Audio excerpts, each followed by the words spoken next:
सन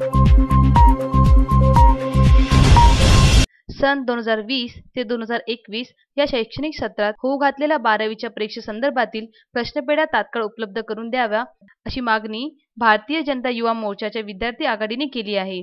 याबाबत सचिव शालेय शिक्षण विभाग, महाराष्ट्र राज्य यांनी शिक्षण उपसंचालक मार्फत सोमवारी निवेदन देण्यात आले। कोरोना काळात ऑनलाईन अभ्यासक्रम करताना विद्यार्थ्यांना अनेक अडथळे आले, तसेच विविध समस्या देखील अभ्यासादरम्यान निर्माण झाल्या होत्या। इयत्ता 12वीची परीक्षा काही महिन्यांवर येऊन ठेपली आहे।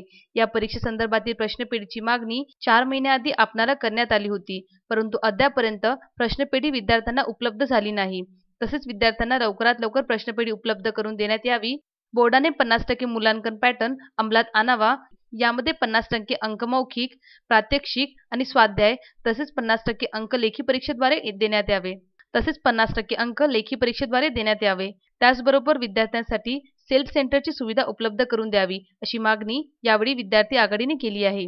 अमरावती बोर्डाने जो 25% अभ्यासक्रम कमी केला आहे, त्यामध्ये आणखी 50% कपात करावी अशी मागणी यावेळी करण्यात आली आहे। निवेदन देतेवेळी भारतीय जनता युवा मोर्चा सरचिटणीस सागर महल्ले, उपाध्यक्ष प्रतीक इंगळे, सचिव कर्ण धोटे, विद्यार्थी आघाडी सहसंयोजक धवल पोपट, सौरभ किटकुले, सुमित जैन, आदित्य धानेकर यांच्यासह अनेक विद्यार्थी उपस्थित होते। Vidarbha news bureau, Amravati.